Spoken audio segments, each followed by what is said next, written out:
And we're recording. Welcome everybody to the December 5th fine scale vegetation mapping update for San Luis Obispo County and well, the whole Central Coast. I'm just used to saying San Luis Obispo County in a row, it turns out.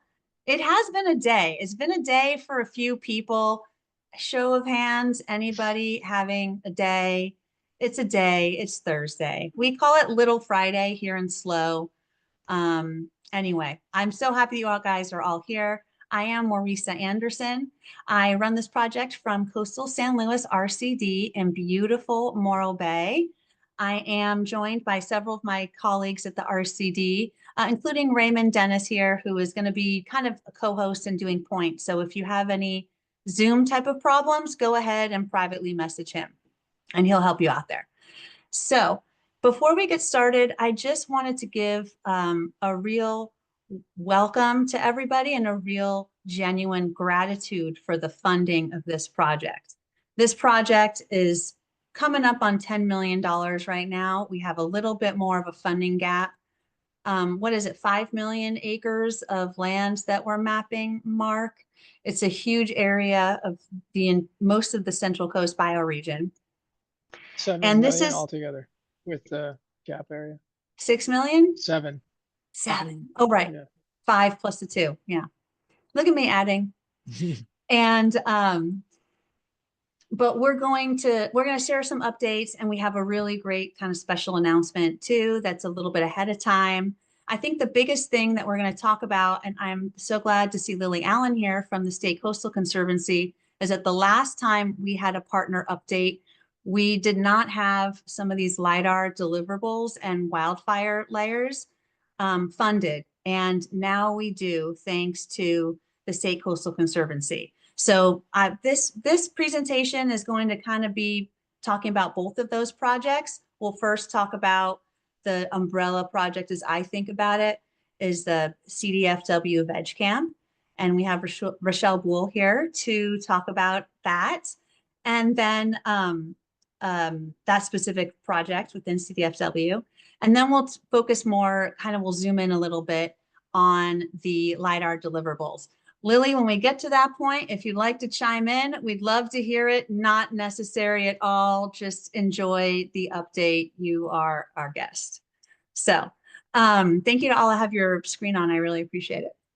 So let me share my screen and try to present this on my fancy new monitor. It is thinking about it. It's a huge presentation is what's going on here.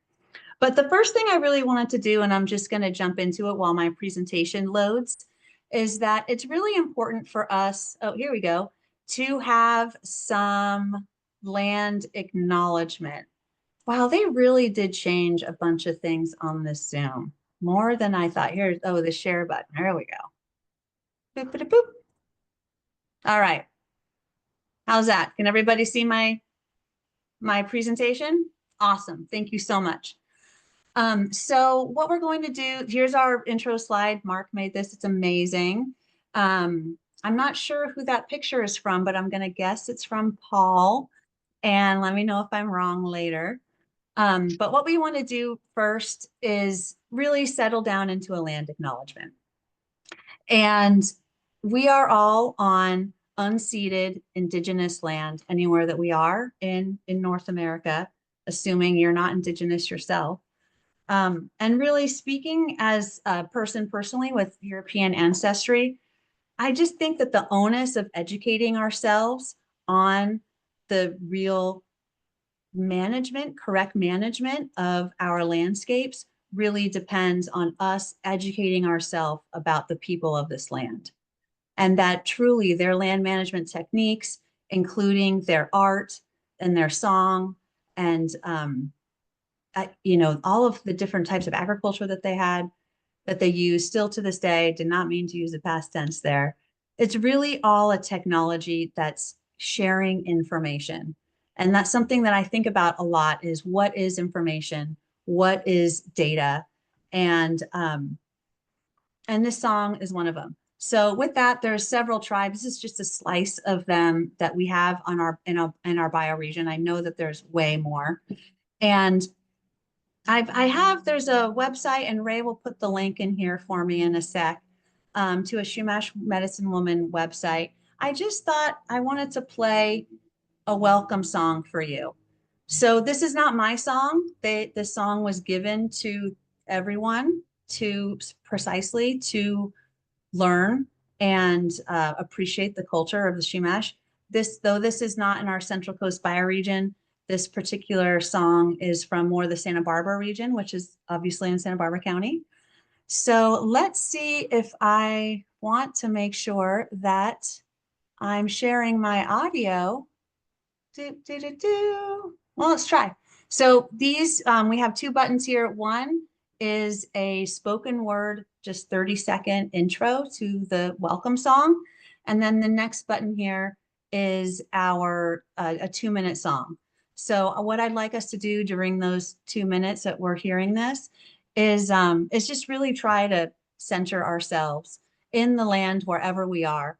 And what my dream is that we can, learn something new about every tribal partner in the region through these meetings. So if somebody would like to share anything else next in our next partner meeting, I would love to see that. I would love to hear it. So please let me know. Okay, with that, let's see how this audio is going to work.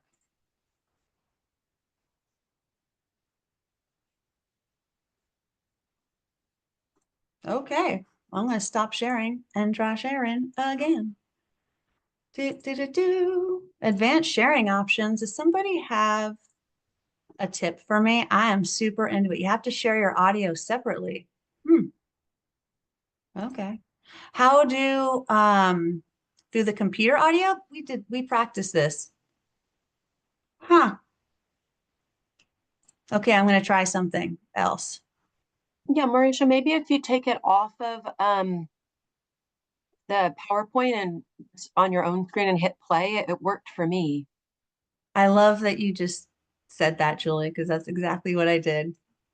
So let's give this a try. Give me a thumbs up if you hear it. Oh, I gotta open it.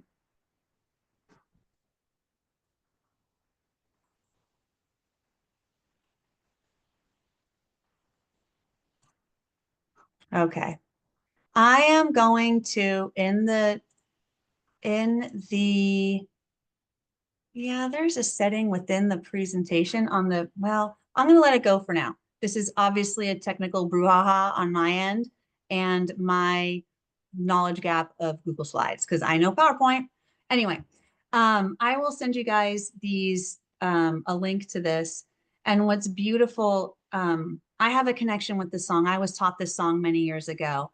And one night driving home when I was singing it, I saw a really bright, a tiny meteorite that was very small streak across the sky and land right in Reservoir Canyon in front of me, which was pretty cool.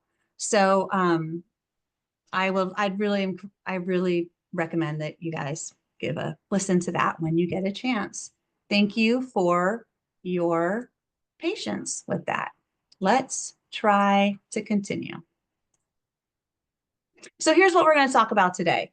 I would like to just give our team some intros, and I'm going to tag each one of you. I'm going to start with you, Julie, and you can introduce your team, and then I'll switch over to Mark. And so first, we're going to give kind of the first half of this presentation. I'm going to give you an overview we're going to give you an update and overview on the CDFW Veg Camp project, which is multi-year, and the intense vegetation sampling that's been going on. I cannot believe the amount of hours and work that's gone into this on the CMPS side. And then we'll tell you some mapping updates on when you're going to be receiving data. And we'll have a Q&A session after that. And then we'll get into more of the State Coastal Conservancy update with those wildfire and other LiDAR deliverables. So let's see, and then we'll have more time for questions at the end. don't hesitate to raise a hand or type a question to the chat. I might not see it, but we can keep a queue of those. Oh, plus an announcement. We got a big announcement. Okay, so I'm gonna go through the who, what, where, whens of this project. But first, let's just land where we are. We mentioned 7 million acres. The original 3 counties, San Benito, Monterey, and San Luis Obispo, we are mapping to a draft final vegetation map. What does that mean? We will get into it in a little bit. That's our funding gap, is we need to get from the draft final to the final final.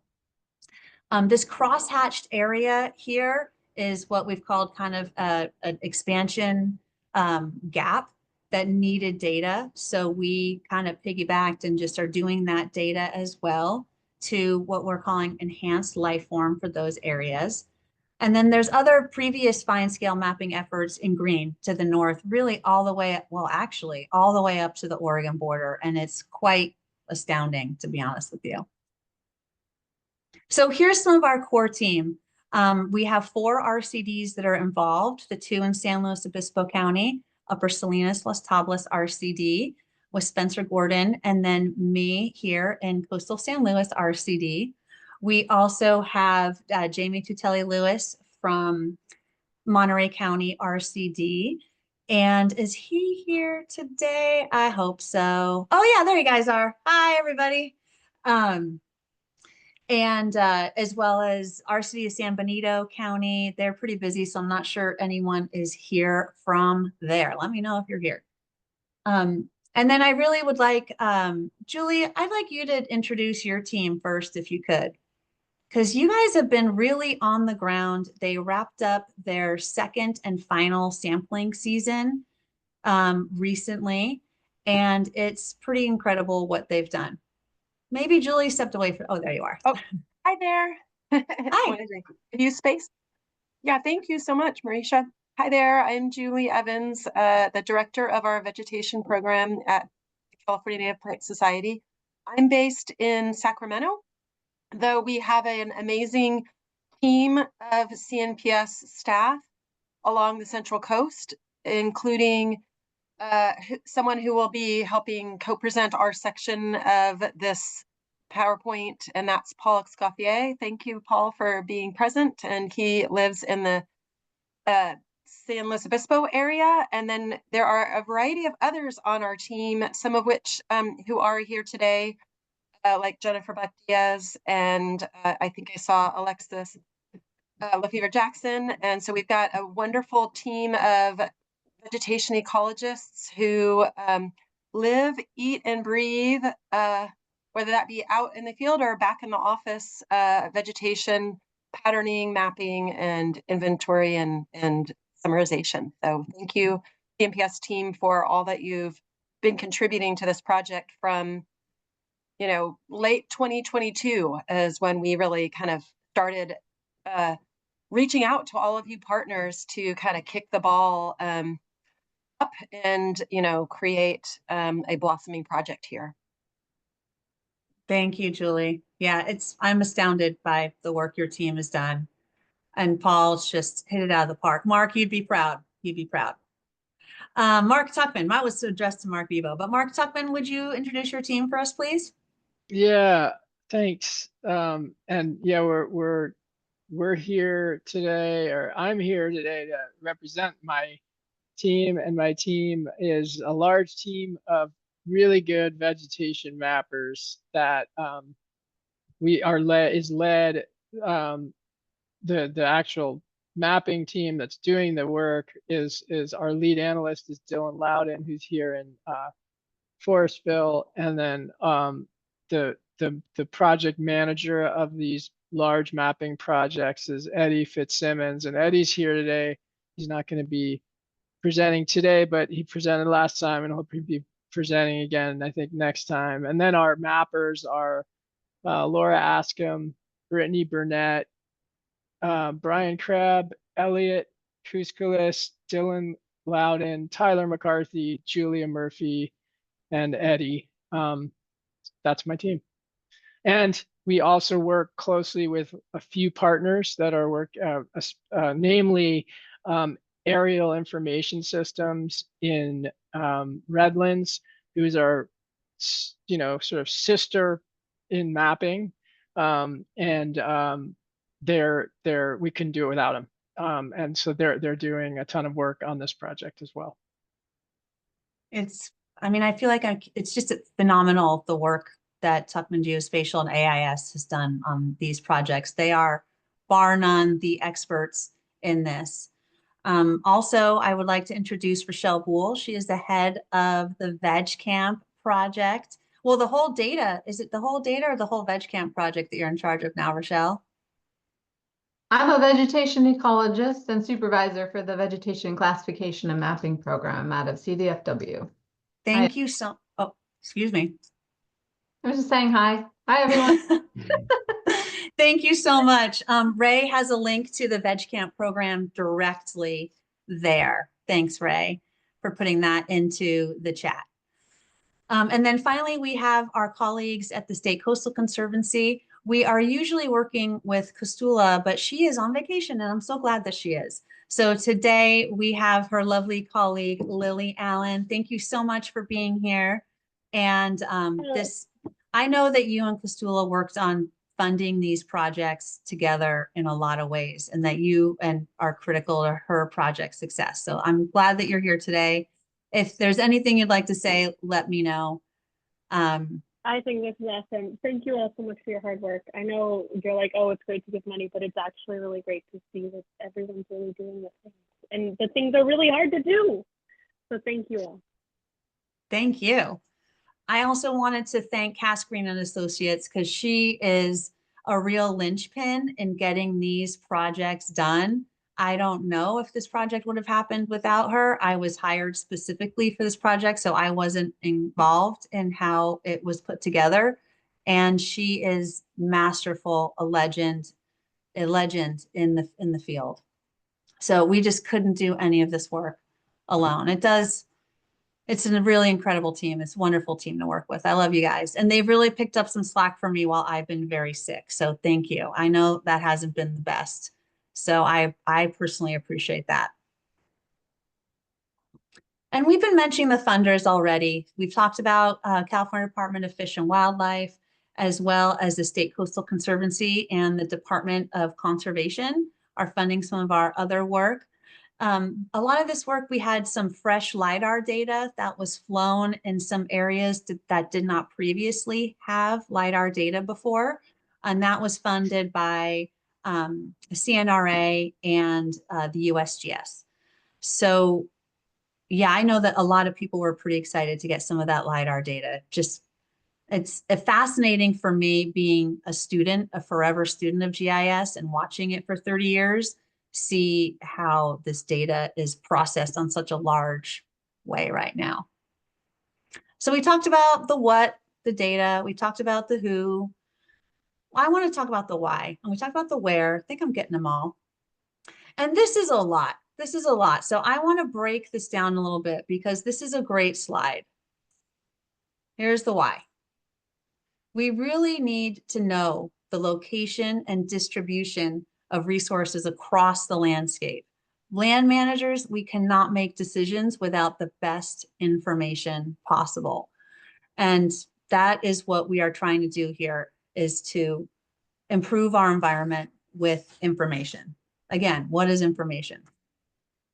We also want to improve and fill in our knowledge gaps about this understanding in our region, because a lot of our existing maps are piecemeal, they're out of date, they're at such a large scale that they're not really helpful on a smaller project level. And so it makes it really hard on the local level to make really great decision making without excellent data. And even where we do have kind of larger data sets, the vegetation's inconsistent, there's different units, there's gaps in it. It's just not really very easy to use. And then topographic data, I can't tell you how many, I probably get more calls for the topographic data than anything else, because it's so critical to know for so many projects on the ground. And so up till now, we've had this severely out of date, kind of rough, wrong scale, inconsistent data for this region, and we are fixing this problem. And I really credit CDFW for creating this. I think of it as a once in a generation push for funding data to make California, more environmentally, not to make California, but to make it easier to get better management of our resources. And that's what we're all here for today. Okay. Here's a couple examples of what I was saying. On the left, we have CalVeg, which is on the state level. And here's the same resolution. This is an example from Sonoma County, which was previously mapped. And this is just some of the wildfires we've had in the Central Coast bioregion, and that data has changed. So as we know, there is no, what's one of my favorite sayings is change is the only constant. But with vegetation, I think of it as disturbance is the only constant. So this information will always need to be updated. In fact, it's already being updated where there's been previous fires. I know the CZU fire was one example where they're already updating the information. And here's that LiDAR data that I was talking about. There's no other way to really, we're such visual creatures to really understand how the land is working and where things are moving. And so having this data is really great. I love this. Let's see, I have to click it here. I just like, we're going to have updated stream channels, let's go back and forth here. Impervious surfaces, all of that, really, like all of that LiDAR information more readily available to more people. And we really look at this as a data equity problem or solution. And I mentioned that on a scale, like this data is just not easy to use for local planning. Here's another example from previous mapping project in Santa Cruz County that this team has done. And so again, you can see just how we actually can get into this really fine scale information. So how is the data being used and valued?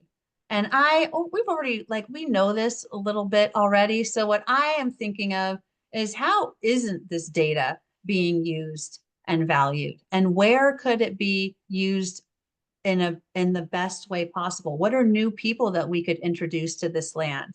To this data. To how many new people can we train to bring into this field and get them excited about mapping and the land and environmentalism? So there's not an application that this data isn't useful for anything on like the actual land of the earth. And then a lot of us use these projects. I don't know, is there anyone in this meeting that does not see themselves represented on here somewhere? Here, I'm an RCD. I always wonder about the other 8%. And this is a part, the commercial use of 30%. And then this is kind of the 8%. I'm going to come back to this, but we have a funding gap of about 8%. So I'm just putting it out there. It's a little slice of the pie. There's other bigger slices. Let's work together. And that's 8%, of dollar figures, if that wasn't clear. And Rochelle, I'm going to hand it off to you. I will still happily promote your slides for you or would you like to share your own screen? Oh, you're muted. I had to press the extra button. Sorry about that. I'm happy to have you do Awesome. I'll just have to say next when I need you to go. So hi everybody, again, Rochelle Bull. I'm supervisor and a vegetation ecologist with VegCamp, or the Vegetation Classification and Mapping Program with the California Department of Fish and Wildlife. And I really want to just kind of drive it home for you all that this project, this regional, amazing regional project is part of a bigger picture and how it's just fitting it right in with everything else that we're doing in California. So next. So I'm going to tell you a little bit about the purpose of VegCamp and how we support the Survey of California Vegetation.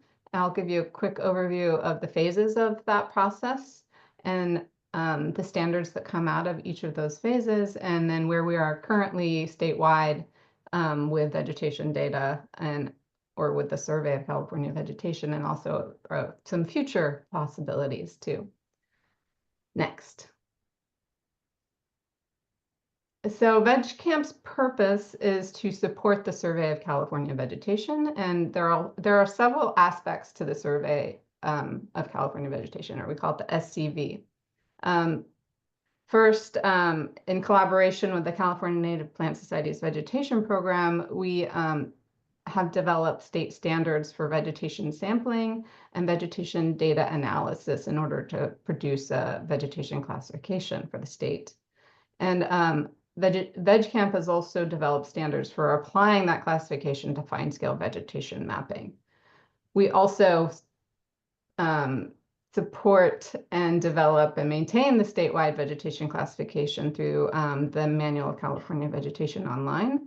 And through this process, we also provide range maps and rarity ranks for natural communities and identify sensitive natural communities. And our ultimate goal and the purpose of our program is to complete fine-scale vegetation classification and vegetation map data for the entire state. So next.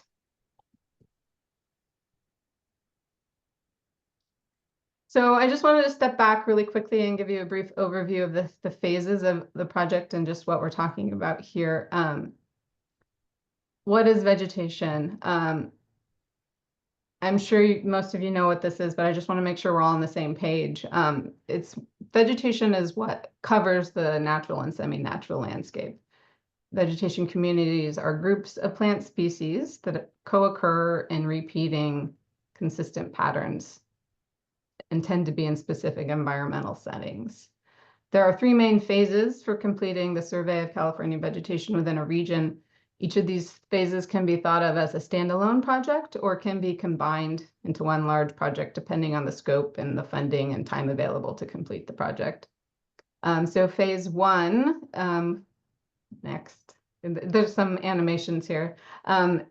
Phase one is field data collection.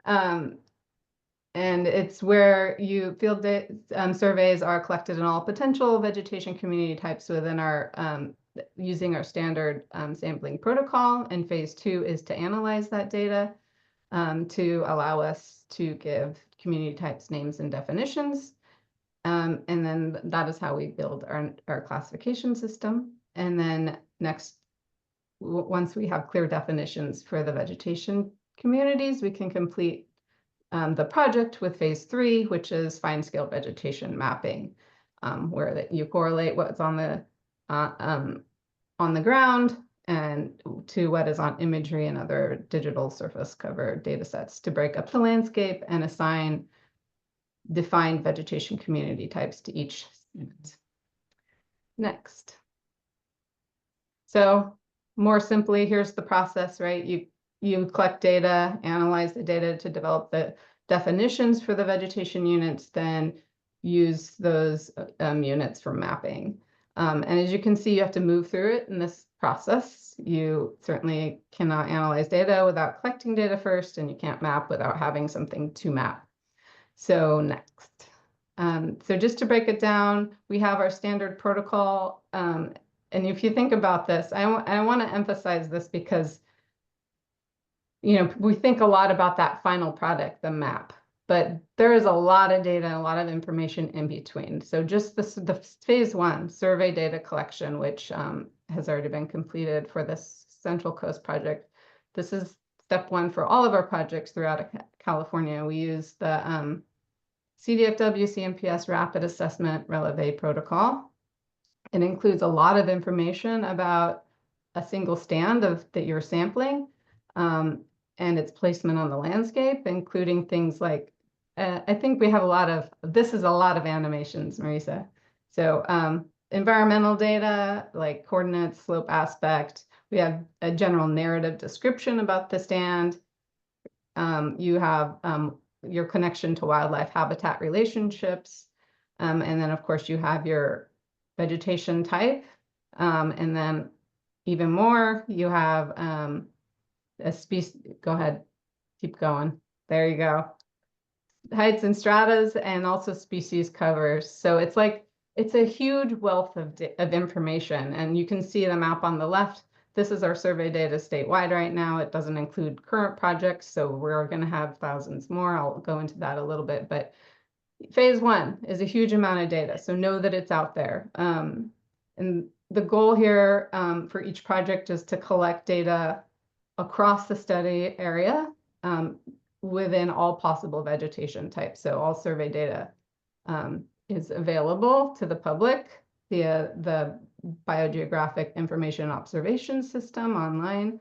And I can give you, there's a link at the end of this if you guys are interested in that. Next.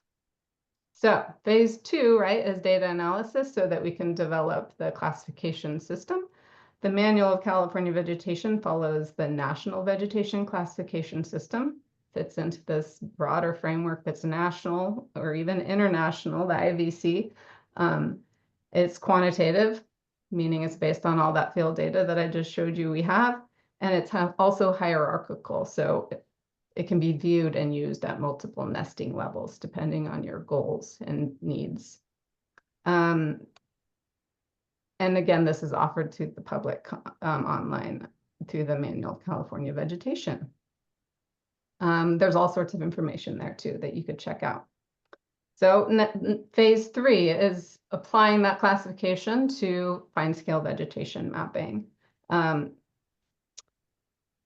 Let's see. So our standards, our state standards for vegetation mapping include not only the vegetation type be mapped for a polygon, but also all these other additional attributes, such as strata cover, strata covers, tree, shrub, herb, heights, and size of trees, the disturbances such as clearing, roadiness, development. It includes the hierarchy. As I mentioned, the classification is hierarchical. It includes crosswalks to other classification systems such as CWHR and CalVeg, and also includes those rarity ranks for each of the type, the polygons. So all that information is embedded in each of these polygons in the vegetation maps. Okay, so those are the phases of the SCV. Now here's a cool map of our current projects. The gray is gray because those are completed areas, not because we haven't, we're not paying attention to them, but they're done. So the red are mapping projects, or at least resulting in mapping, I should say. Some of them include sampling and analysis as well. And the yellow are sampling projects. So we have a huge number of projects right now that are following the phases of the SCV, the process. Yeah, so and we also have a data analysis project too, which is cool. So we can fast forward phase 2 in some of these for some of this data that's being collected currently. Next. And so most of our current projects are completed by 2026. And then in 2026, we will have essentially completed phase 1 of the Survey of California Vegetation for California. We will not have any region of the state skipped. We will have surveyed most of it. There's always gaps to fill, especially at the finest association level for those more difficult, herbaceous stands or whatnot, but we will have a really good grasp on the community types in California. And then we can move on to phase 2 of analyzing all the data that we are currently collecting right now. And then, and we'll have by 2026, we'll have at least 68% of the state mapped, and then the red areas, which are now sampling projects, will be ready for mapping. So that's kind of where we are right now. And let's see next. Oh, I don't know why the animation doesn't work. Anyway, so yeah. So well, once we map the rest of the state, we can move on to remapping, is what that was, I guess. Phase 4 to come. Next. So here are the resources, what we call our vegetation data toolkit. The vegetation classification is housed in the Manual California Vegetation Online. Our BIOS, or the Biogeographic Information and Observation System, houses all of our map data sets that are complete, as well as all that survey data that I was telling you about. If you go to this, use this QR code, you'll go to a BIOS map that's loaded with all that data. And then, of course, the VegCamp website has all of our standards, such as the protocols and our mapping and analysis standards documents and all sorts of resources. Next. So, of course, we couldn't be doing any of this without a great team. There's the VegCamp team, and then I think it's, more importantly, next we have the greater team of California collaborators, which is crucial to getting this work done. I mean, the Central Coast Project is really just like the gold standard for that. We've got such a great team together. So I couldn't be happier. And, it's a dream to work with so many amazing people and entities to get this huge project going and moving forward. And I thank you for everyone that has contributed. Thanks. Yeah, the collaboration is what's really phenomenal. Yeah, there's no two ways about it. Thank you so much, Rochelle. Yeah, thank you. Mark, I'm going to pass it along to you. All right. Thank you. And thanks, Rochelle, for that really nice context, because it makes our team feel really good to see that the progress that the state is making to create these really important data sets and fill the gaps. And we're excited to be part of that. And I will say that thanks, Marisha, for mentioning CAS. I think it's safe to say this project wouldn't have happened if it hadn't been for CAS, and a lot of the other projects that we've done wouldn't have either. And I just want to thank CAS for all that she's done, not just from a business development and fundraising side to make these projects happen, but from a technical side, teaching us how to make vegetation maps, many people. So anyway, I just want to say that. Let's see. We're going to talk about data sets and what we're going to deliver and when it's going to be delivered. The bins are the vegetation sampling, classification and keys, the wildfire products, and the vegetation maps. And we'll go through all of these. So we go to the next slide. And I think, Julie, this is you, right? Yes, that's right. Thank you, Mark. And thank Sure. you, Rochelle and Marisha, for kicking us off here. So I think that, as everyone has just stated, collaboration is key, or it takes a village really to get all of this work done. And our work in this project area is not only our vegetation program at the state and the regional level, it's also our local chapters who help inform our projects as well. So next slide will help kind of denote a few things. So as Rochelle had stated, a first stage of our vegetation inventory and mapping projects often start with the getting data collected, either on the ground, getting the data collected, or pulled together from other partners who have existing data. And once all of that data is in a combined usable format, then we work towards vegetation classification and PEs and descriptions. And so there's a little bit of an animation that you can go through, Marisha, to advance to the next animation. So here is an example of getting data collected on the ground in San Luis Obispo County.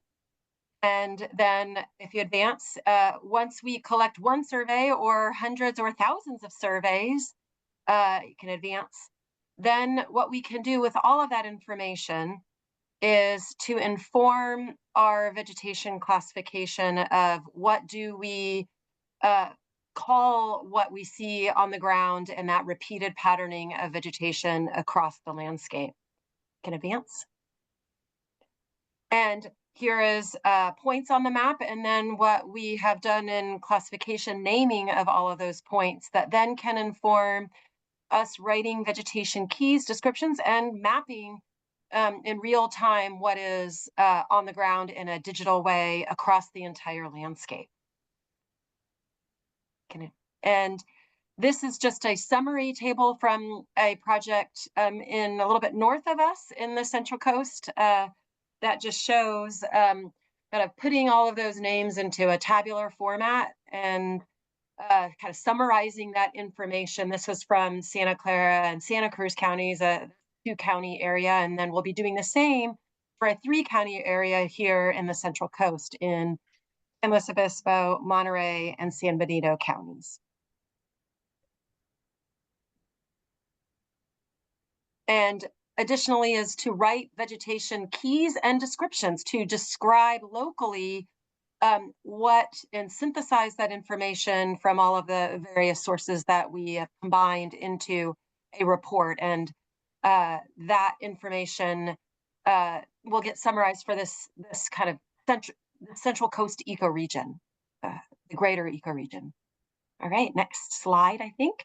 So as I said, again, collaboration is key in our California Native Plant Society, or CNPS for short. We have an amazing team of ecologists that are working hand in hand regionally and statewide on this effort. This includes staff from our vegetation program and staff from our rare plant programs. These are the faces of the main people that are doing the work. From left to right and up and down is Paul, who I mentioned earlier, and me, and Tom Reyes, Annie Zell, Kristen Nelson, Alexis Levere-Jackson, Laura Bridenthal, Abra Schlotz, Mike Heine, Bryce King, and Sharon Estrada. So those are just some of them. And then if you advance more, we also are working in collaboration with Alt House and Mead. And I see on the call here today, I think Lindy Alt House and Kristen Anderson are at least here. Thank you for being here. Yeah, if you could advance. And our local chapters of who inform our where to go and help us collect some of the sensitive natural communities. And then additional to that, we have a collaboration with Cal Poly San Luis Obispo. We've had 4 interns working with us alongside of us, either of helping collect vegetation data or to collect botanical specimens to inform what are the plants that we are collecting and to have a record in our local herbaria. Can go to the next slide. So the goal that we have had of starting out with funding from our funding partners of the California Department of Fish and Wildlife, State Coastal Conservancy, and Department of Conservation, we had a goal of collecting 2,000 vegetation surveys. And if you can advance one more. And here's us in action this past year of getting, rounding out the goal of collecting at least 2,000 surveys. And then on top of that, we had a secondary goal, if you can advance the slide again, of additionally of informing that vegetation survey information with botanical specimens or plant collections. And our goal was to collect at least 200 plant collections, and Paul will give a detail of how many we actually collected, with this being our goal. So next slide. In general, as Rochelle talked about earlier, we use a standardized vegetation sampling technique. There's two different sampling techniques in one kind of form that we use now a digital form to get our data collected. The two techniques are both plot-based and plotless or stand-based. And those sampling techniques help basically us in taking representative vegetation samples of all the variety of the diversity of plant communities that occur within the landscape. The underpinnings of our fine-scale vegetation maps and our classification is the data collection in these two methodologies. And they inform the classification of what are the different plant assemblages. And if you could advance one more. Ultimately, both of these methods, we collect species composition, structural, cover information, site history, environmental setting, and basically representatively sample all of the natural communities that are found within the landscape, or at least all that we can get land access to within the study area that we're working in, which is not only the 3-county area, but also the entire Central Coast ecoregion as a whole. All right, next slide. So as Rochelle stated before, we have a state and national classification that informs our Manual of California Vegetation. And this is just an example here of the hierarchy that we have of vegetation. We are collecting data to inform the finest scale, which is kind of this box in red. Is the finest scale is the association level. Sort of thinking of maybe like a plant species and a genus. This is like a association is similar to a plant species, and then the genus is the alliance level. So here pictured in the backdrop is the alliance of Hesperocypress, Sargentii or Sargent cypress, and McNabb cypress is that broad bucket for the vegetation alliance. And then within the ecoregion that we're working in, we will be either defining the associations, or some of them already exist within our current classification. So as we're working on these projects, we are documenting and cataloging and naming the associations to document the biodiversity at the local scale. All right, next slide. So in general, once we collect all of the data that we have been collecting over the last 2 years and bringing together other existing surveys that other partners have collected, ultimate goal is to describe the diversity, range, and commonality or rarity of species and vegetation types within the region that we're surveying. This information is in one regard providing data for consistent fine-scale mapping in the region. It can also be utilized for a variety of other purposes, for monitoring and looking at trends and change over time. It is going to be helpful for prioritizing habitats for conservation and open space. It can also be utilized for modeling and managing the landscape for the dynamic that Marisha talked about earlier of change is evident, whether it be fires, invasive species, or other disturbances, and ultimately to prioritize stewardship, such as prescribed fire, invasive plant removal, grazing, or otherwise. Next slide. So one of the things that I just want to say that this project has really helped us do is to advance our digital tools for collection of data on the ground and supplying that information to the mappers and applying that information for analysis as well. And so we've been facilitated through Esri's ArcGIS Online tools. That's included in Field Maps and Survey 123. And this is just showing you 3 representations of the types of tools that we use, from web maps to survey trackers that the Tuckman team helped us develop, to our explorer of all data within, whether it's our Central Coast or the entire state of California.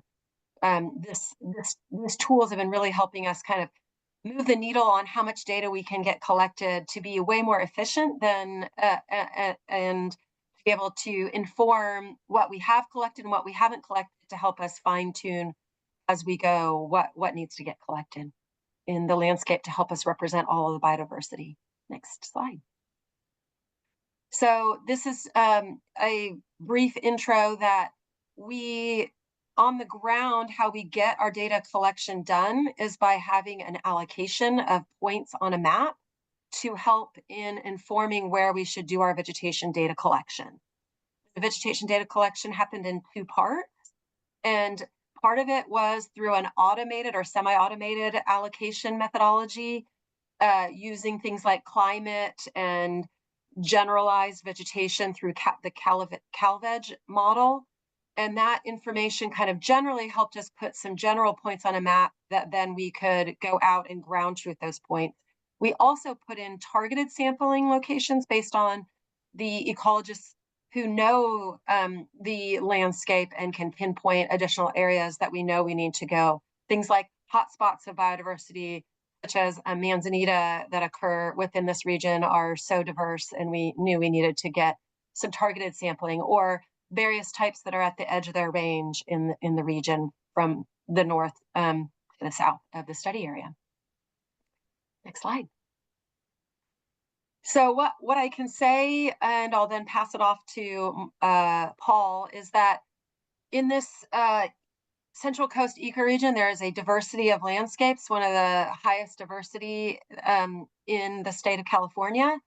It's a captivating landscape, and we've been so fortunate to work on this project collaboratively, whether we're talking about oak woodlands, redwood forests, riparian, coastal prairie, grasslands of any, whether it be wet or dry, and coastal scrub and otherwise. Our inventory so far has documented over 90 alliances in the two county area, and of that, those alliances, such as 3 that are shown here, we also are defining that finer level of detail, or the association level, where we believe that there's at least 480 associations, if not more than that, depending on our data analysis that we will do across the three county area, as well as the rest of the Central Coast ecoregion. So here is just pictured coast live oak, chamise, chaparral, and the mixed goldfields, plantain, and fescue herbaceous alliance. Those are 3 very diverse within themselves, but more common plant communities within the landscape that we have documented so far. We had over 100 surveys of coast live oak, over 65 surveys in the region of chamise, and over 65 of the herbaceous plant community type, to help inform all those different associations under the alliance level. All right, next slide. I also want to say that the work that we're doing is to document sensitive natural communities, of which there are many within the Central Coast ecoregion. Our team had the pleasure of collecting information right along the escarpment of probably one of the most captivating and steepest, from right along the coast all the way up into the Santa Lucia Mountains, of different manzanita vegetation shrubland alliances, this being one of them in Arctocephalus crustacea tomentosa, or a broad bucket of maritime chaparral. And additional to that, advance this slide, is another rare plant community type of Santa Lucia fir, or Abies bracteata, as another vegetation type. And what I would just say is that these plant communities here occur in very localized environmental settings based on geology, soils, site history, as well as climate, and their tolerances or lack thereof of needing maritime coastal environments, as these 2 as an example. And then in the next slide, and these 2 plant community types are very localized within the Central Coast ecoregion. And then additional to that, we have other sensitive natural communities and a high biodiversity, as I said, including many manzanita alliances and associations, this being pictured here as one. And This is a rare serpentine association that hasn't yet been described, but will be described because of this vegetation project that we have here in the Central Coast with a localized Manzanita species, Archistaphylos abyspoensis, and that is occurring on ultramafic or serpentine soils. So some are endemic communities within just this ecoregion and on certain specialized soil types, such as this one. And then if you advance the slide again, also 2 other plant community types that we've been documenting, different associations that are yet to be described, but will be based on our analysis that we do, are fitting within this other serpentine sparsely vegetated alliance that is a broadly named that includes things like wild onion or other very intriguing and interesting annual and perennial plants, including Streptanthus within Streptanthus or other taxa within the sparsely vegetated serpentine vegetation type. And then additional to that, we have a variety of wetland community types that we are describing, and is showing a patch of a rare serpentine wetland stand of Cirsium functionale, where it occurs just within the Central Coast ecoregion. And then here are the maps of just like the points on a map of where we've collected those surveys within the Monterey and San Luis Obispo counties. And then one more plug that I just want to say before I hand it off to Paul is that one thing that I'm really excited about with this project is that with all those points on a map, such as this being for the Santa Lucia fir, is that we'll also be informing not only our classification, but our ability to look at all of the data across the range and look at the trends of the plant communities to help us informing our sensitive natural community rankings we'll be doing. And if you advance it one more. What we have just designed more recently is going to help us inform looking at the alliance and association levels to inform us of doing our classification analysis and then our ranking of the sensitive natural communities across the state and locally for the different associations, such as here for Abies bracteata or Santa Lucia fir, and then one more advance. And then all of this information that we're collecting then will go back to informing, as Rochelle talked about, our manual of California vegetation online, and this be showing the example of the Santa Lucia fir alliance. And so we'll be updating the alliance information in about a year or so from now. We'll see updated information based on the information that we're collecting here for this project. So I'm passing it off.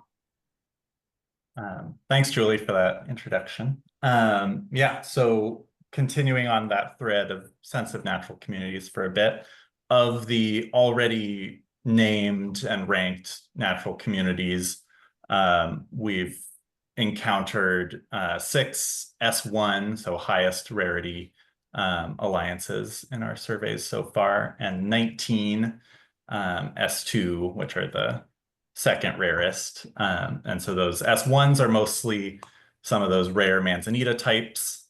And those S2s include Abies bracteata that Julie was talking about, and that serpentine sparsely vegetated alliance. The Central Coast has a ton of rare and sensitive species in addition to sensitive natural communities. Our surveys weren't directly focused on targeting them, but when you go out and collect a ton of data on vegetation, you run into them. And so we have encountered about 10% of the rare and sensitive species from the Central Coast, mostly by accident.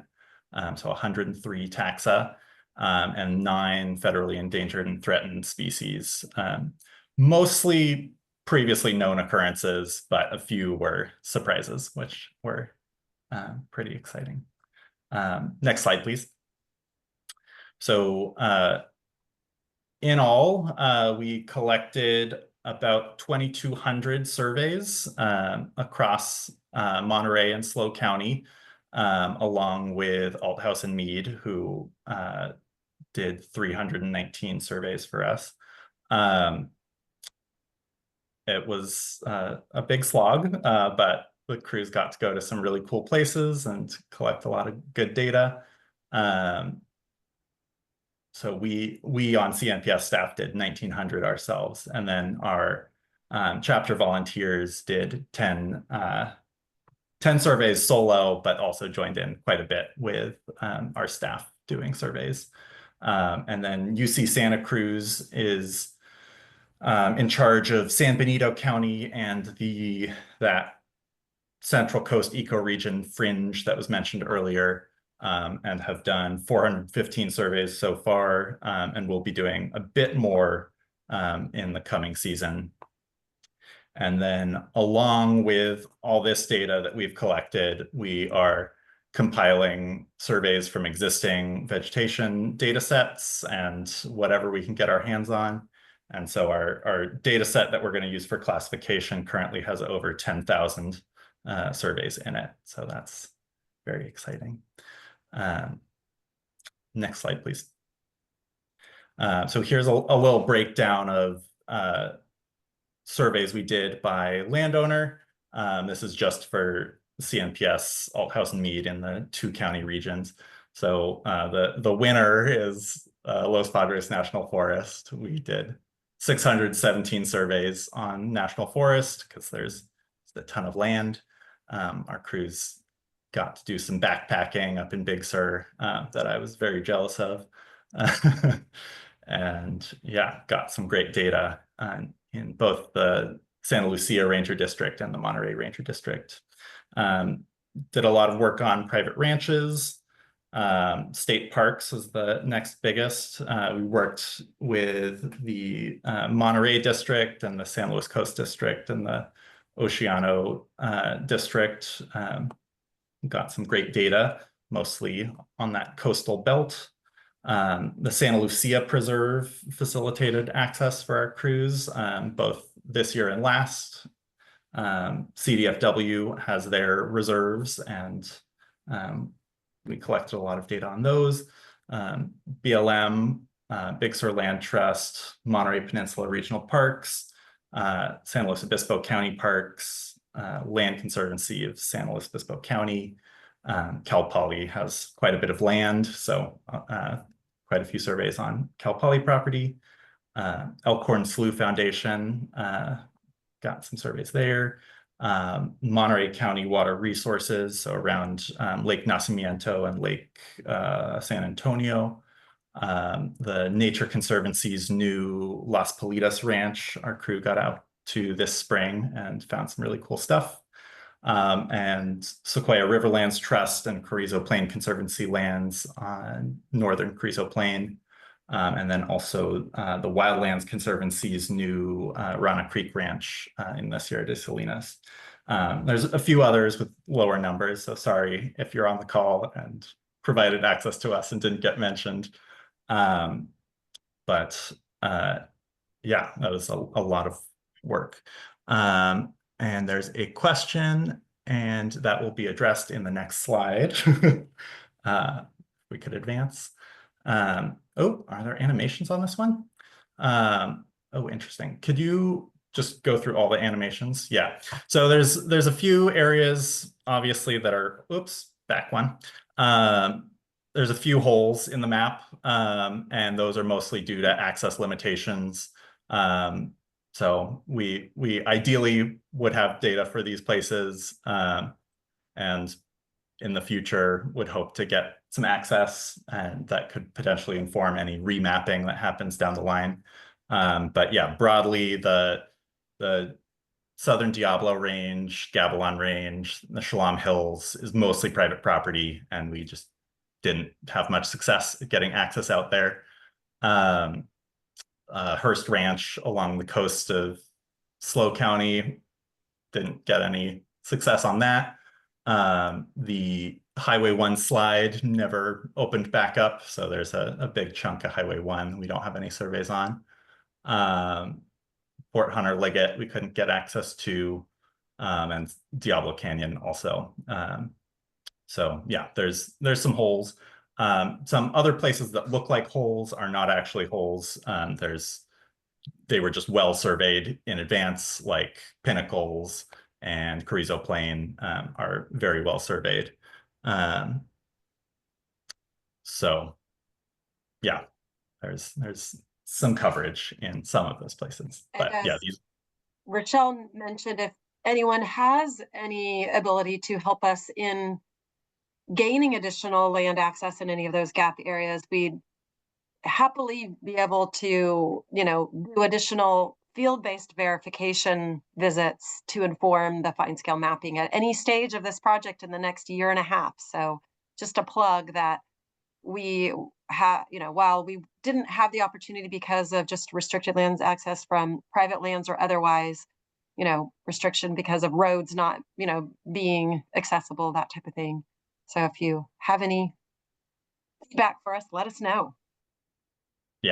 yeah, we'd love to get out to these places. We know there's some good vegetation hiding in all of those spots. Okay, next slide, please. And so we did quite a bit of engagement with outside partners on this field portion of the project. The CNPS chapters were a big help. The Monterey chapter provided some great intel to direct us up north, and the SLO chapter did the same down here, along with joining us in the field, and also doing their own solo sampling focused on sensitive vegetation types, which preceded this project but has continued. We did a vegathon in this past summer based out of the UC Natural Reserve in Cambria, and we had about 15 participants, and we splayed out over the north coast of SLO County and up into southern Big Sur, and collected 100 surveys with volunteers and other partners. It was a great time. Annie Zell, one of our coordinators on this project, did a good job of getting out with volunteers down in SLO County, doing little quick 1 or 2 surveys in various parks around SLO City, getting some rare veg types. And as Julie mentioned, we did have participation from Cal Poly interns, both helping us collect herbarium specimens, which that number seemed to have dropped off the slides, but we collected over 450 herbarium specimens, so well exceeding that goal. The exact number will be finalized based on which ones are actually good enough to keep. But yeah, so we had those interns who were a great help to us and got some great experience working alongside our crews. Yeah, next slide. So timeline as far as CNPS deliverables are concerned, we created a draft mapping key, which is complete so that the mappers could start. It's a draft because our classification obviously isn't complete. We have delivered our preliminary survey database to CDFW for them to quality control, and we got the gold star from them on that. We've submitted our plot photos and permits to CDFW. And then right now we're working on getting the data from this project and all our other data sources compiled and standardized so that we can start the analysis in the next couple weeks, so that we can then put names on all our surveys and deliver the final database with named points that can then be publicly available on BIOS, as Rochelle was mentioning. And then the final mapping key will be available around that same time. And then we'll be working on the report with descriptions of all the alliances and associations and that will be ready in about a year. It's a long time, but it's a lot of work to put that together. So that is a bit of a ways off. And then year after next, in winter, we'll be working on ranking sensitive natural communities for this region. And I think that is the end of my bit, and I'll be handing back to Mark. Hello. Thank you. Oh, sorry. I want to let everybody know that I accidentally cued Mark too early before. So thank you, Paul and Julie. That was awesome. And I love the chat conversation that's happening. Thank you, Brandon. Go ahead. Go ahead, Mark. Love to hear All about right. this. Yeah, that was great. Really nice description of all the work that CNPS did over the last couple of years and collecting so much data that guides us in our vegetation mapping, and is absolutely essential to the work that we're doing now to map the vegetation of the ecoregion. You can go to the next slide. Oh, we're going to talk about where we are with the veg mapping. And we're excited to get some data out soon. And the process that we map by is to create an enhanced life form map, which is going to be about a 30 class map, and then refine that enhanced life form map into a fine scale map that is at the alliance level, and has more like 100 classes. So we produce a sort of a generalized vegetation map early on, and then a fine scale map at the end of the process. And we're actually excited today to roll out the enhanced life form map for San Luis Obispo County. We're proud of it. We're really excited. And I'm going to show you how to access that data set so you can use that data and start using the veg map. So the other counties, Monterey and San Benito, for enhanced life form are scheduled for March, so a couple of months from now. And the fine scale maps will have draft fine scale maps in March 2026. That process is, very involved. A lot of human effort goes into it. Our mappers are, looking at aerial imagery, looking at GIS data, and really getting into sort of every acre in that work. So it takes a lot of time. You can go to the next slide. And this just kind of illustrates the workflow. So it's a semi-automated approach. We use a software package called eCognition. We also use machine learning and a lot of human image interpretation, again, to create this enhanced life form map, and then which is broad in its classes. So you can see like the classes on that graphic: deciduous hardwood, evergreen hardwood. We take the enhanced life form map, we do a bunch of field work, and then more machine learning and a lot of manual image interpretation to get those broad classes like deciduous hardwood to their alliance. So for deciduous hardwood, to things like Blue Oak Alliance or the Valley Oak Alliance. For evergreen hardwood, to Coast Live Oak Alliance or Madrone. So that's kind of the broad workflow. The nice thing about it is that we get this early map, which is it's a really good map, and we hope that you find it useful. We use it for fuel modeling, and I'll talk about that in a little bit. And you can go to the next slide. And so this is the enhanced life form map that is literally being published today. You can see the legend there. You can see the classes, and so the process of creating the enhanced life form map relies on imagery, and we use NAEP imagery. This map is based on 2022 NAEP imagery. We also use previous dates of NAEP as reference, but the map represents the state of the landscape in growing season 2022. We also used LiDAR data as an input.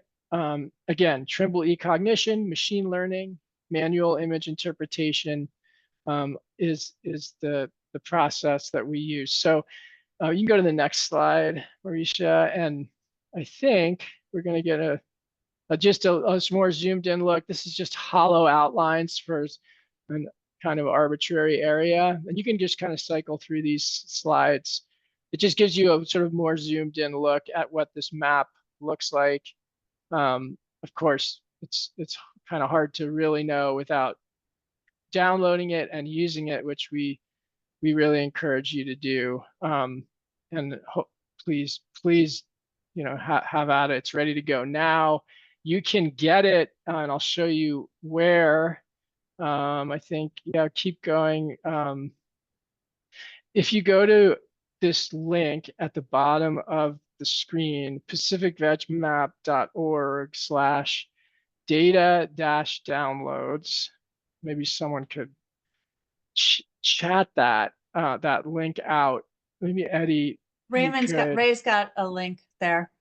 Yeah, and what you want to do then is filter on San Luis Obispo County, and then you'll be able to just grab, either go to the data sheet, which has the links to the data, or go to the Get Data button. And you can download the data. It's a file geodatabase feature class. We also provided a layer package that has the symbology that we used, which we like. And yeah, you can start using that data. So go to the next slide. Amazing, Mark. Yeah, thank you. Yeah, we're super excited. It's a huge amount of work for our team, and it's really exciting to get these maps out there. So yeah, it's a big milestone. And ahead of schedule. Yeah. And we want to get those other two out as soon as we can, and so that folks can make use of those. The fine scale vegetation map, which is the sort of final product of this program for our team, is much more floristically detailed. I think Rochelle talked about this. Julie did too. We're mapping to the alliance level of the Manual of California Vegetation, and the NVC, the National Vegetation Classification. And you can see, much more floristic detail across the board. This is an example of a fine scale veg map for San Mateo County that we did a couple of years ago with our team working together with, actually AIS did much of the work on this map. There were 106 classes. So it gives you an idea of what, the difference in detail, in floristic detail. You can go to the next slide. And the way that the fine scale vegetation maps get created it uses the enhanced life form map as its foundation. And then we of course use imagery, lots of different image types. I mean, we're using multiple dates of NAEP because different dates of NAEP sort of manifest vegetation types differently depending on like phenology, exact time of year, the amount of rain that fell that year. So sometimes like the bay pops in the 2014, and so we really take advantage of multiple dates of NAEP imagery. We use the CIR, the color infrared, the near infrared channel in that imagery is important for us. We also use the LiDAR data, which is really important because it tells us how tall the trees are, how dense they are. And then, of course, the field data that CNPS collects, that is critical for us And it gives us a way to tie what's actually on the ground, what the alliance on the ground is, with what we see in the imagery and what we see in the GIS data sets that we have. The approach is semi-automated. We do automation. We use machine learning to predict vegetation types, but every stand is looked at by an editor. And yeah, it's critical that the mapping adheres to the NVCS that we use the state's standards and the federal standards for vegetation classification, so that that ensures regional consistency with maps in adjacent areas. It's a lingua franca for the botanical and ecological community. Go to the next slide. And this is the minimum mapping units that we are mapping to. Basically a half an acre for upland types, for natural upland types, and a quarter acre for natural wetland types. We map agricultural classes at a quarter acre, and we actually, for those, rely heavily on the Department of Water Resources ag mapping, which is really, in most areas, really good. We map developed at a fifth of an acre, and water at 400 square feet. Go to the next slide. And everything, all the mapping that we're doing for this project in the 3-county area and the Central Coast ecoregion, and the mapping we've done in the Bay Area, in Sonoma County, and other areas, is going into this website that makes it accessible. A lot of the data sets here are LiDAR derived or enhanced life form, and it's easy to use and grab them. So just encourage you to use pacificvegmap.org to grab, and as we publish data, it goes in here. We just, as a matter of course. So next slide.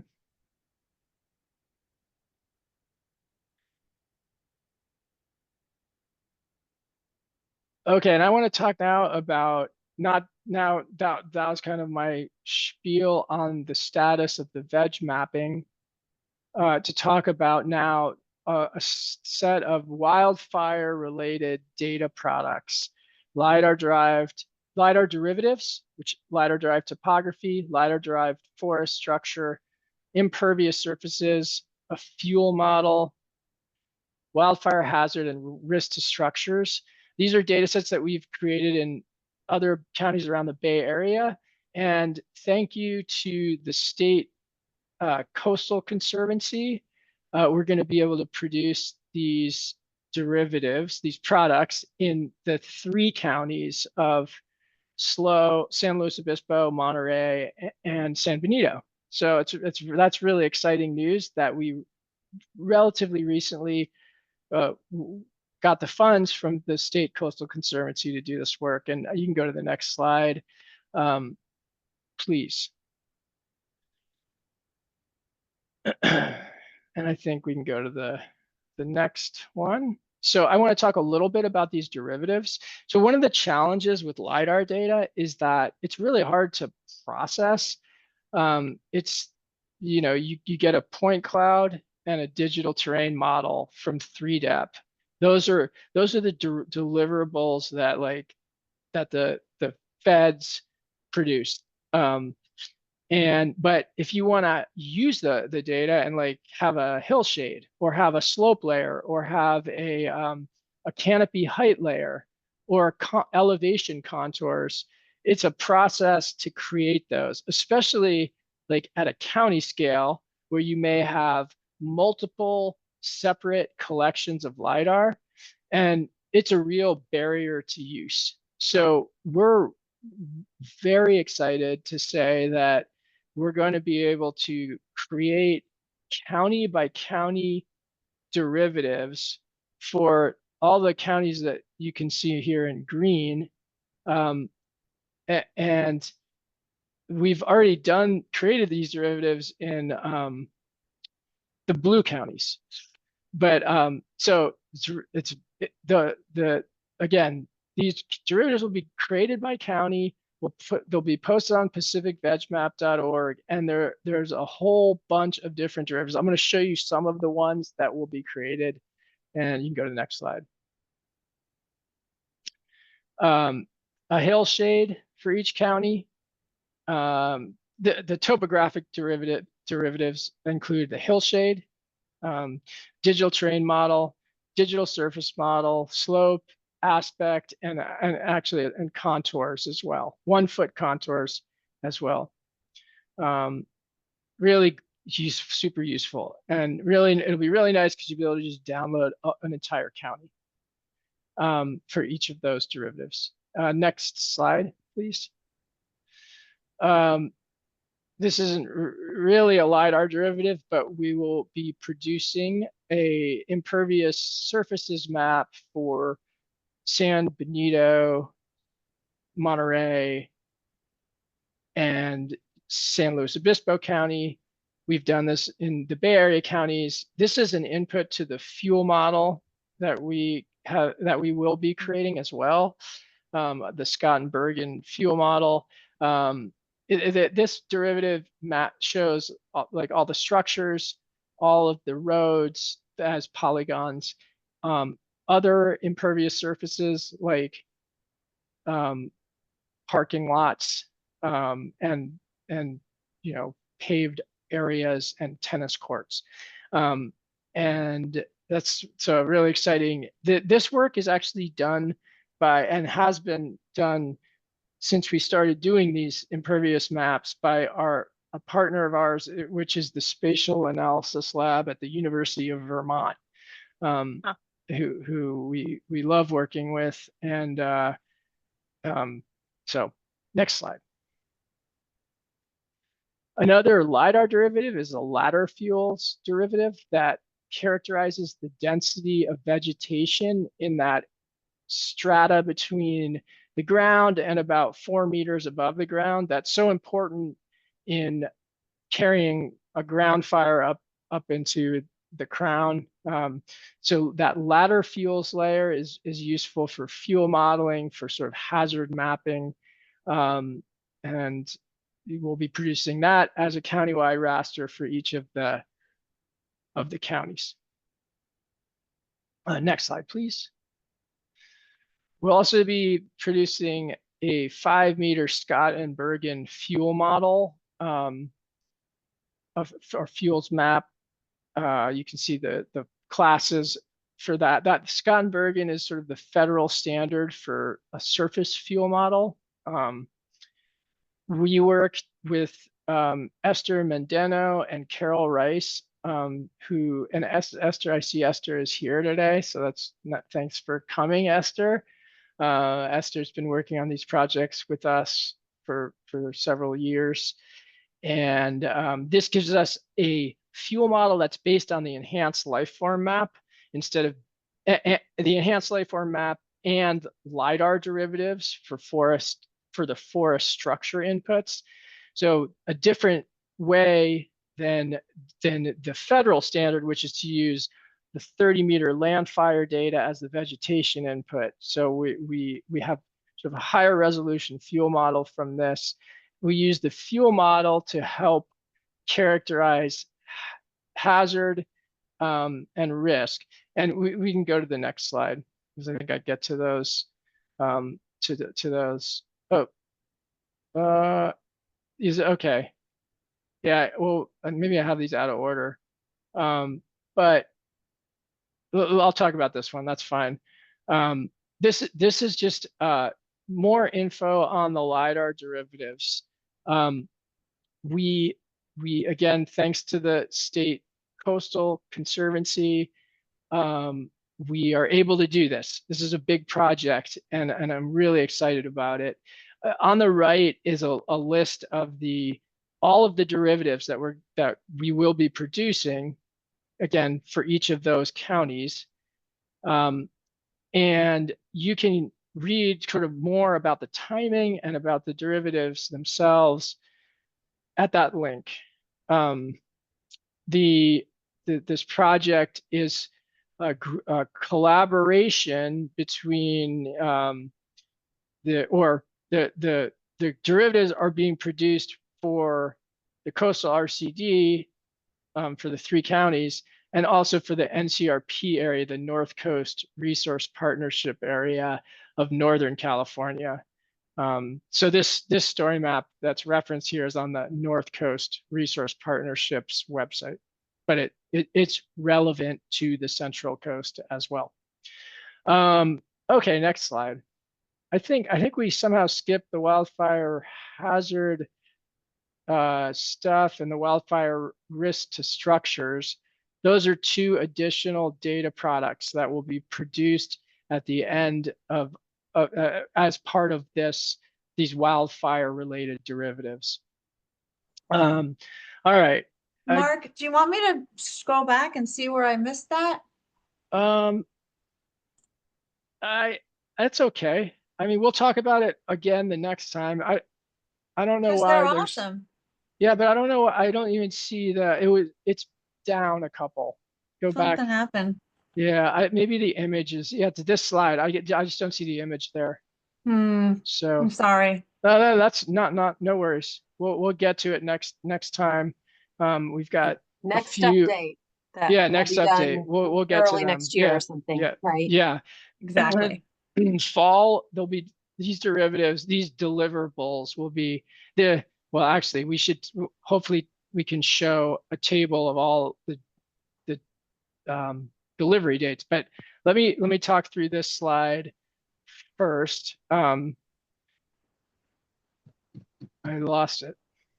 Ooh, what happened here? Here we go.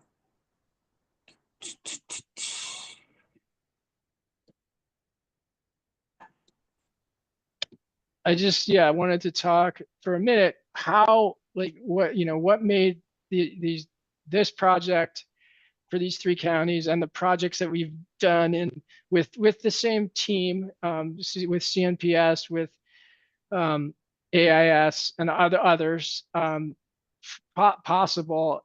There's a number of things. The decline in the cost of imagery and LiDAR, making the availability of LiDAR is key to be able to do this kind of work. Using the CNPS and CDFW and the standards for fine scale vegetation mapping. That standard classification is so important. Also, having a classification for wildland fuels that most people are also using. That's Scott and Bergen's 40 classes. Having the ability to do automation with image segmentation, with machine learning, and really recently having CNPS and CDFW really revolutionized the way that vegetation data is being collected, makes it so much easier and so much more cost effective to collect the data and to have reliable, consistent data and to make the data publicly available.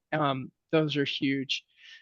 We do a lot of automation in Python, automating not just like the actual mapping, but automating like post-processing, everything that we do not everything. We do a lot of work ourselves, but a lot of the workflows that are tedious and like repetitious can be automated, and it kind of frees up our brains to do the higher value work. And then economies of scale from having the collaboration, working together with multiple funders to map larger areas, it results in lower costs per acre of mapping. So we really, that really matters. And it's also so much more effective to do one really big project and have a county-wide map or a multiple county map or an ecoregion-wide map than having a bunch of different small patchwork of fine scale veg maps. So next slide. I think this is back to you, Marisha. I love it when I don't unmute myself when I start talking. Thanks, Mark. We really do need a lot of input coming up. And I love the chat discussion about some of those areas that we haven't been able to get any access. So that would be incredible. We really do need your input as we go through this process to make this data as accurate as possible. So we'll want, everybody who's familiar with individual areas to check out their area and let us know. Maybe it's a different type of oak tree, or maybe there was a recent disturbance there that wasn't picked up on our, previous ortho photos. So, and especially with the Scott and Bergen fuel models, we're really going to want to have some input from people that are familiar with how those fuel models work and the descriptions and what they mean going through.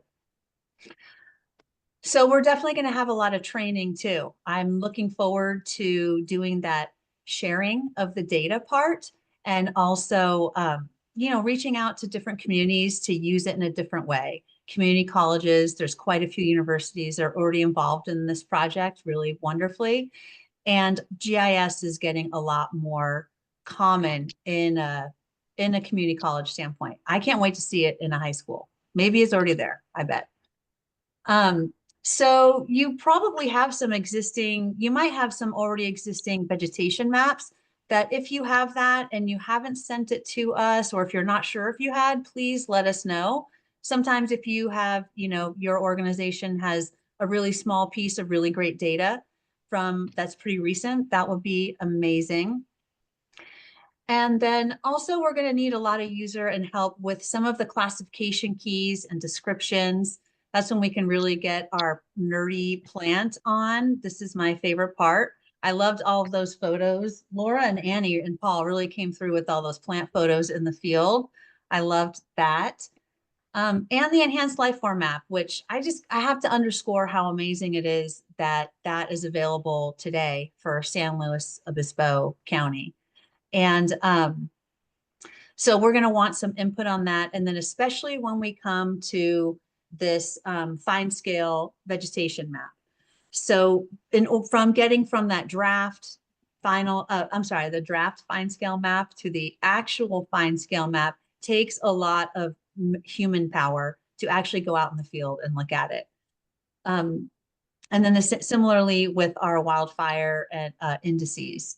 I wish we had I don't know what happened with the hazard and risk map there, Mark, but I saw them I don't know, there was some kind of glitch because they were there, and they're really amazing, useful inputs. So here's a little bit of the timing going forward. Here we're already in the eve of 2025. Oh my goodness, I still can't believe that. And there's still more to do. There's more mapping to do in different parts. The samples are being collected and getting some more final points. But this type of projects and this team has been rolling through you guys have been doing this for 10 years. Wow. And that's one reason why everybody works so well together, because there's a history there. I just wanted to bring up a quick case study, and I'm not going to spend any time on this because I'd like to leave a lot of room for questions and answers. But I mentioned earlier that I get a lot of questions for some of the data sets, and one that I get a lot is for the enhanced life form map.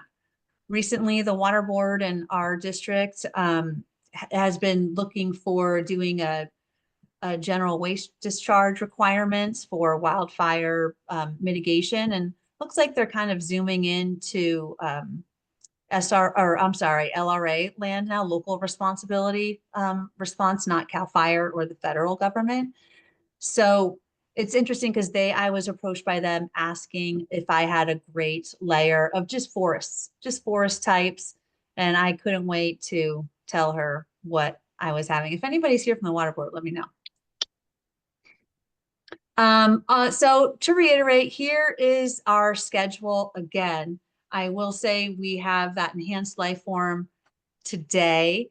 Very much early, wasn't planned until the spring.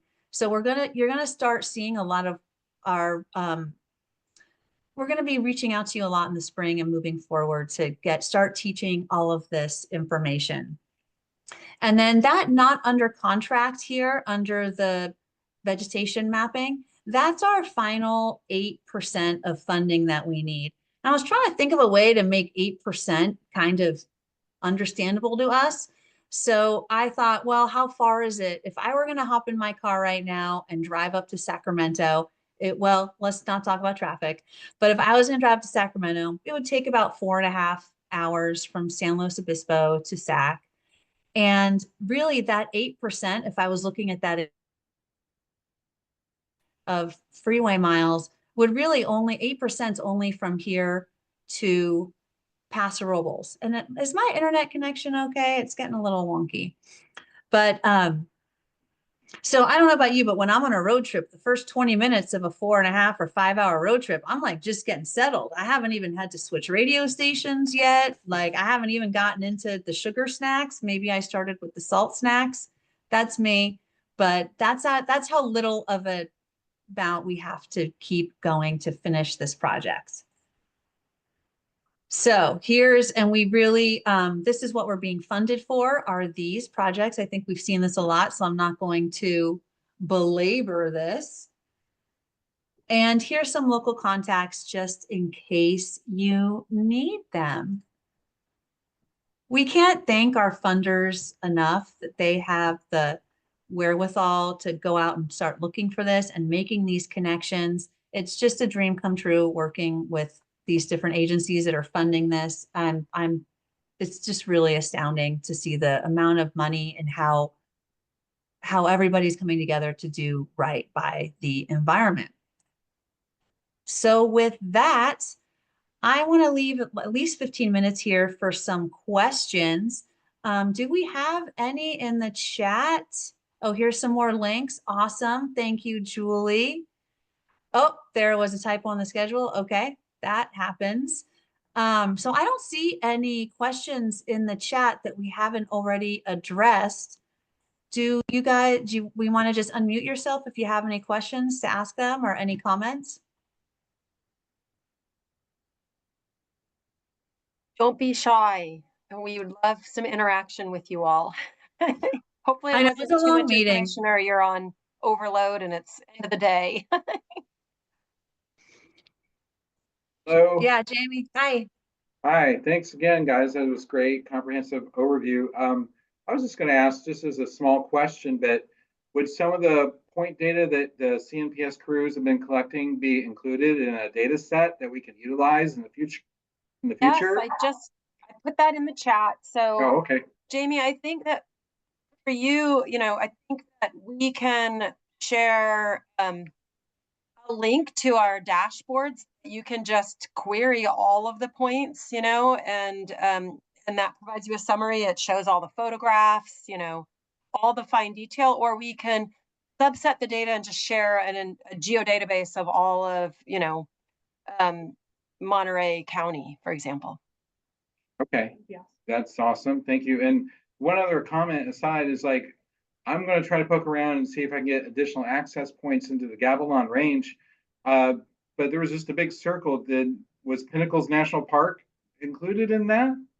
Yeah, we have already done vegetation sampling and accuracy assessment for the Pinnacles as the park.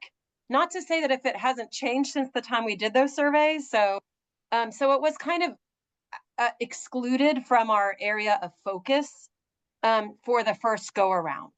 But there are data, they are accessible in our existing data sources. Okay, but the remainder of the Gavilan Range is still a big gap. The Gavilan Range is a gap. We do have a few surveys that aren't geospatially perfect for Gavilan Ranch, but the Gavilan, that kind of area is a gap. Okay. All right. I'll see what we can find out. Please let us know. Thank you if there so are much. friendly, people. I do think so, Julie. Thank you so much, Jamie. I didn't mean to interrupt I there. see Leah had a hand up. Yeah. Oh, great. Hi, Leah. Hi. Yeah, I have a question about being able to access the data for specific plots. For instance, one of our parks, at Fort Ord State Park in Monterey District, they were wondering that there was a rare chrysanthemum entered by, I believe it was GIC for the DFW project. They weren't aware that it was there. I wondered, how to find out, we can look at the point, but can I find out if any photos were taken, if any voucher specimens were taken? We just kind of want to kind of verify that and follow up on it. How would I do that? Again, we do have access to all of that existing data as well as our more newly collected data that I think, yeah, you getting in touch with Paul and Annie on our team, and we will share what we have, and then Okay. you could sleuth what is present of information and then maybe follow up with GIC more. Okay, thank you.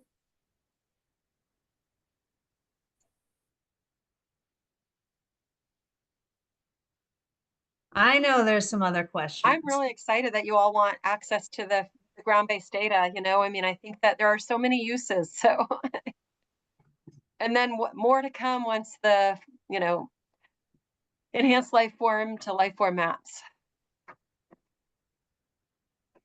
So truly. Oh, hi, Lindy. I You can't might be hear muted. you. Oh, darn. It doesn't She's show gonna- the mute icon, so it might I be a know. microphone That's issue. because I put it Oh. on a different device. My problem. Thank you. Thank you Nice all. to see you. Hi, Lindy. It's Mwah. wonderful to see all of you. All my friends and my extended A&M family and people. I love it. It's great. Thank you. In terms of your grant funding, next cycle's looking at the remapping. I know that's going to take some time, and you're probably in that process. And as we finish up all of the initial data collection and you guys do all the analysis, and then we're ready to do some remapping or go out and map some of those areas that haven't been mapped and continue the process. Where are you on the grant cycle, and how confident do you feel that we will be able to do that work? That sounds like a me question. That's a great question about the funding. We've had a couple kind of starts and stops with it so far. And so now it's just, we're looking at any grant options. So if anybody has any ideas, I would love to hear that. I think I might have missed part of your question, Lindy, because I was scrolling for a fire slide. Was That's there okay. something else you wanted? It's really ultimately the big picture. How do we get to the finish line on this? And I don't want to lose our momentum. This is so exciting, and it's such an important part of our California natural history to be able to document where we are in this decade. And it's going to be exciting as we move forward and then begin to make projections and model what's going to happen through climate change. And then how do we respond as restoration ecologists? I mean, these data are really important, and I just get all goosebumpy thinking about how we're going to use it. So thank you. Thank you. It's so easy to get excited about it if you're me and Lindy, apparently. But yeah, kind of related to that, Lindy, one of the questions that I've received a few times is, hey, how is this wildfire data going to be used? Specifically kind of the fuel models. And is it, what's the purpose of that?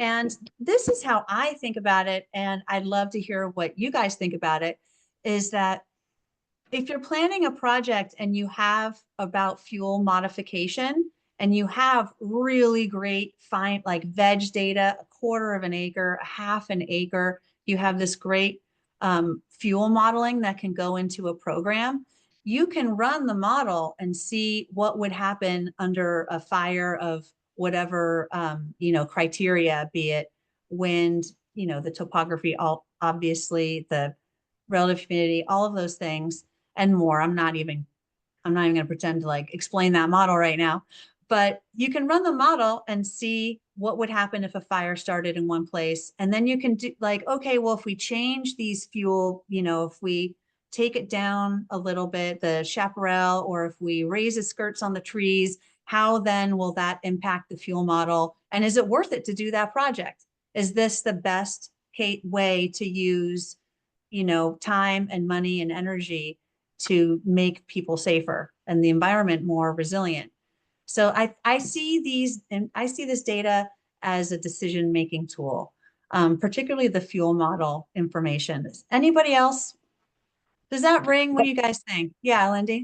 I was so excited, Mark, as you were showing some of your LiDAR data analysis, because we have spent tens of thousands of dollars working in Goleta on doing the fire fuel modeling for monarch butterfly habitat enhancement in the Elwood Bain Grove. And it's very exciting what we were able to accomplish with that, and then modeling three-dimensionally where we have dead fuel and where we have live fuel and where we can manipulate, looking at the normal directions of winds and what we're going to anticipate and how we can maximize our approach to fire fuel reduction and monarch butterfly habitat enhancement. And to have those data and the topographic data at 1 foot, I put a little exclamation point in my notes, Mark. This is really exciting to be able to grab it for various purposes. And for our purpose, we'll use it a lot for monarch butterfly habitat enhancement and fuel management. So, yeah, great. It's amazing, Lindy. That's great. I do see a note from Ethan for me, and it's about LiDAR data, the LiDAR DEM. So the LiDAR DEM that's going to come out of this is one of the 30 or so derivatives from the LiDAR, is the digital terrain model. It'll have contours derived from it as well, 1 foot contours. It's a ground model, but it will not be hydro enforced, which is, I think, what you're asking.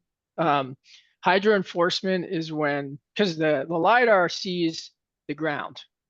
Hydro enforcement is when you go in and you burn in the underground passages to water into the DEM, so that when you model the flow of water on the surface of the earth, the water flows through the culverts.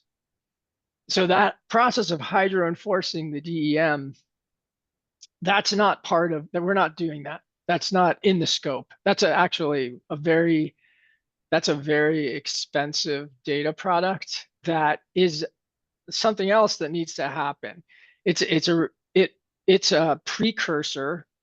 Doing that hydro enforcement is a precursor to elevation derived hydrography, which is, again, not part of what we're doing.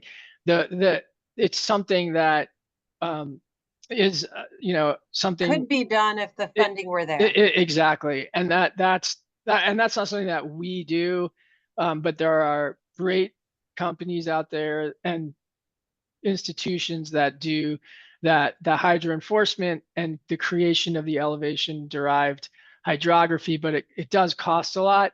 The USGS someday will do it all across the country. It's the next generation of the national hydrography data set, and it will happen. It's just a matter of time. But yeah, that's not in our scope, Ethan. Great question. I just put a, hillshade up there. Yeah. I just wanted to go back for a second about the funding issue. And just let everybody know too that, CDFW is definitely, it's a priority for us to find funding to fill in the gaps and finish this project. I mean, like you said, we have good momentum here. We don't want to lose that, and we just need to finish it off. So I think, we're working at it at all angles. So yeah, if anybody has leads, I am really hopeful, and I feel optimistic that we'll be able to find those funds to finish it off. Oh, 100%. We're going to finish this project. We are. Yeah. Yeah, that's my job. Yeah, we're just looking for more stuff. If you have any grant ideas, you're like, oh, I wonder if she's thought about this, please let me know. That's my job.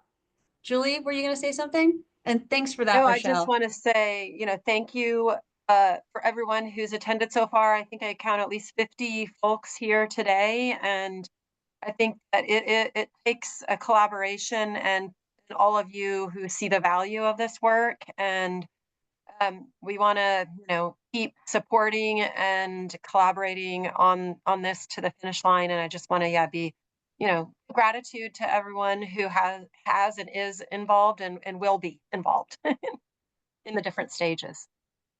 There's yet to come. And with that, I'm going to stop recording. And please know that if you have any further questions, we're all available. And this recording will be available along with the slides as a PDF. And maybe, Marisha, do you mind putting up that slide 78 though, or if it's slide 78 for you? Sure. I know.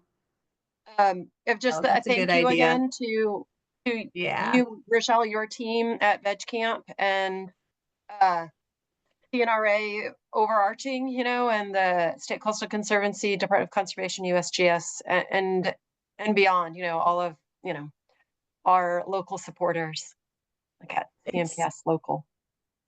It's having these state folks being so easy to work with and is so helpful. And I know that you guys, I know, Rochelle, we've talked about how you've advocated for us to get this funding done on your side. So I thank you so much. Yeah, thank you. Thank you, Julie. That was a great idea. Yeah. Have a Sure. great rest of your evening, everyone. And I'm so grateful for your time. Yes. Thank you, everyone, for spending the time with us. Thanks, everyone. Thank Bye. you. Thank you.